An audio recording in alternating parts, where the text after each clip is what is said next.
खुलुमबाय एसबी बड' न्यूज चेनेलाव नोंथांमोनखौ गासैखौबो बरायबाय आं सिबिरानि ब्रह्म सानसेनि खौरां नायनो मोजां मोनग्रा गासै रायजो राजा नोंथांमोनखौ आंनि एसबी बड' न्यूज चेनेलाव गिबियावनो बरायग्रोनानै लाबाय दिनैनि खौरांफोरखौ नोंथांमोननो आङो मिथिहोनो आखायाव लादों नोंथांमोना अननानै खौरांखौ जोबजासे खोनासंगोन होननानै मिजिंथिबाय UPPLनि गाहाय नेहाथारि राजकुमार नार्जारिनि न'आव सिखाव हाबदों। क'क्राझारनि चन्द्रपारा खुमगुरियाव थानाय राजकुमार नार्जारिनि न'आव सिखावनि उदखार सना रुपा गासैखौबो खावनानै लांदों सिखावा। राजकुमार नार्जारि बिथाङा फोरमायथिनाय बायदिब्ला बिदा थैनायनि थाखाय दुखुनि समाव नखरनि गासैबो गामियावनो दंहैजोबोमोन। बेयावनो रावबो गैयैनि खाबु लानानै चन्द्रपारानि खुमगुरियाव थानाय न'आव सिखाव हाबदों। न'आव थानाय सनानि माला, सना, आसान, लेपटप गासैखौबो खावनानै लांदों होननानै फोरमायथियो। फिसाजोनि जोनोम सानाव अननानै सनानि माला होनाय जादोंमोन नाथाय बेफोर गासैखौबो सिखावा खावनानै लांदों होननानैबो फोरमायथियो राजकुमार नार्जारिया। बिमायनि फिसाजोआ फैनायावसो बे सिखाव खावनाय जाथायखौ मिथिनो मोननायखौ फोरमायथियो बिथाङा आरो सिखाव खावनाय जाथायखौ लानानैबो सोंखारियो राजु नार्जारि बिथाङा। फोरमायथिनो गोनांदि सिखाव खावनाय जाथायखौ मिथिनाय लोगो लोगोनो नखरनि सोद्रोमाफोरा नुजाथिफैनायजों लोगोसे पुलिसाबो जाथायथिलियाव नुजाथिफैयो आरो नायबिजिरनायनि हाबाखौ मावो। लोगोसे जाथायनि सायाव एफआइआरबो होयो राजकुमार नार्जारि बिथाङा। बेनि अनगायैबो रंजालि बैसागोनि न' रावबो थायैनि खाबु लानानै गुबुन गुबुन जायगायाव सिखाव खावनाय जाथाय जादों। थिग बेबायदिनो लासित नगराव थानाय नामघरावबो लागायनो थाखाय ग्रिल लानानै फैनायखौ सासे सिखावा खावनानै लानानै थांदोंमोन। फुंनि समावनो सिखावा खावनानै लानानै थांदोंमोन। बेखौ सासे आइजोआ नुसननानै खाथि खालानि सुबुंफोरनो मिथिहोनायाव खाथि खालानि सुबुंफोरा सिखावखौ होसोलांदोंमोन। बेयाव सिखावा ग्रिलखौ दोननानै गोफार हाथियारजों जेरै मेरै गाग्लोबदों जायनि जाहोनाव होसोग्रा बिथांमोनहा जोखोम जानो गोनां जादों होननानै मिथिनो मोननाय जादों। जेरावबो जेथिंबो रंजालि बैसागुनि रंजा बाजा थासारि। खाम, जथा, सेरजा, सिफुंनि देंखोआ मोनफ्रोमबो गामियावनो रिंखांदों। उन्दैनिफ्राय लानानै सेंग्रा सिख्ला बोराय बुरै गासैनिबो देहायाव रंजालि बैसागुआ नांदों। आसामाव थानाय बर'फोरनि अनगायैबो गासै बुहुमाव थानाय बर'फोरानो रंजालि बैसागु फोरबोखौ फालिदों। थिग बेबायदिनो नेपाल हादरावबो बर'फोरा रंजालि बैसागु फोरबोखौ फालिदों। नेपालनि चापायाव रंजालि बैसागु फोरबोखौ गाजा गोमजायै फालिनायखौ नुनो मोननाय जादों।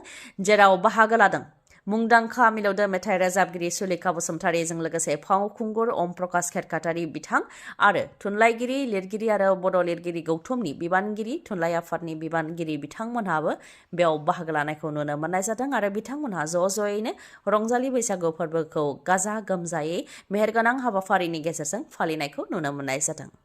रंजालि बैसागुनि समावनो गिख्रंथाव लामानि जाब्रबथाय जायजों सानैया जायगायावनो जिउ खोमानो गोनां जादों। सानैनि मादाव सासेया बर' आरो सानै जिउ खोमानांनायनि अनगायैबो सासेया गाज्रियैनो जोखोम जानो गोनां जादों। क'क्राझार जिल्लानि दतमा दाङारखुथि बंसिगावआव जानो मोनदों गिख्रंथाव लामानि जाब्रबथाय।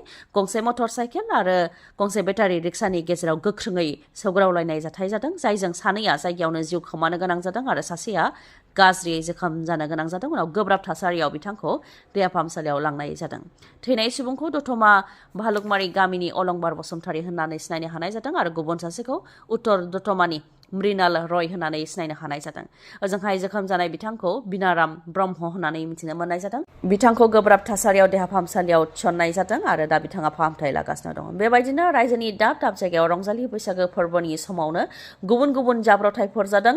माखासे जाब्रबथायाव सुबुंफोरा जोखोम जानानै जिउखौ खुनुरुखुम रैखा खालामनो हादोंब्लाबो माखासे जाब्रबथायाव सुबुंफोरा गाव गावनि जिउखौ खोमानानै लानो गोनां जादों बे रंजालि बैसागुनि समाव। बिटिसिनि बारग' गाहाय UPPLनि आफादगिरि आरो MCLA प्रमद बर' बिथाङा रायजो सभानि MP महरै मैयानि सानाव समायखिरा लाबाय। आसामनि साथाम दैदेनगिरिफोरानो मैयानि सानाव समायखिराखौ लाबाय।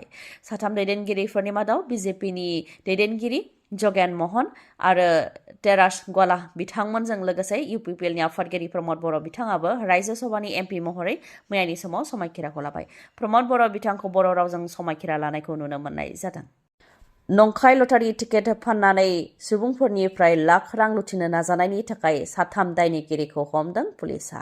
नंखाय लटारि टिकेट फाननायनि दायाव बा नंखाय लटारि टिकेटनि फालांगि खालामनायनि दायाव साथामखौ एरेस्ट खालामदों पुलिसा। चिरां जिल्लानि बिजनीनिफ्राय एरेस्ट खालामदों साथामखौ। मोनसे सुलुंनि सायाव बिथा खालामनानै बिजनी टाउनाव सिग्रोमदोंमोन। बेनि उनावनो साथामखौ हमनो हादों। लोगोसे बिसोरनिफ्राय गोबां नंखाय लटारि टिकेटफोरखौ हमनो हादों होननानैबो फोरमायथियो। हमजानाय साथाम सुबुंफोरनि मुङा बिजनी आमगुरिनि थागिबि बासुदेव बास्कार 33 बोसोर बैसोनि, बागमारानि बिजय बर्मन 27 बोसोर बैसोनि आरो खावाटिकानि आजमान गानि 25 बोसोर बैसोनि होननानै मिथिहोदों। फोरमायथिनाय बायदिब्ला साथाम दुथाङा गोलाव समनिफ्रायनो नंखाय लटारि टिकेट फाननानै सुबुंफोरनिफ्राय गोबां रां लुथिबोदोंमोन, नाथाय दा पुलिसनि आखायाव हमजानो गोनां जाबाय। मेट्रिक आनजादाव उथ्रिसार जानो हानाय फरायसाफोरनि थाखाय मोनसे गोजोनथाव खौरां। क'क्राझाराव थानाय बड'लेण्ड एकाडेमि सिनियर सेकेन्डारि स्कुलनिफ्राय नोंथांमोननि थाखाय गोजोनथाव खौरां लानानै फैदों। क'क्राझाराव थानाय बड'लेण्ड एकाडेमि सिनियर सेकेन्डारि स्कुलाव दासान्दि HS फार्स्ट इयारनि फरायसाफोरनि थाखाय बेसेन नाङै मुं थिसननाया जागासिनो दङ।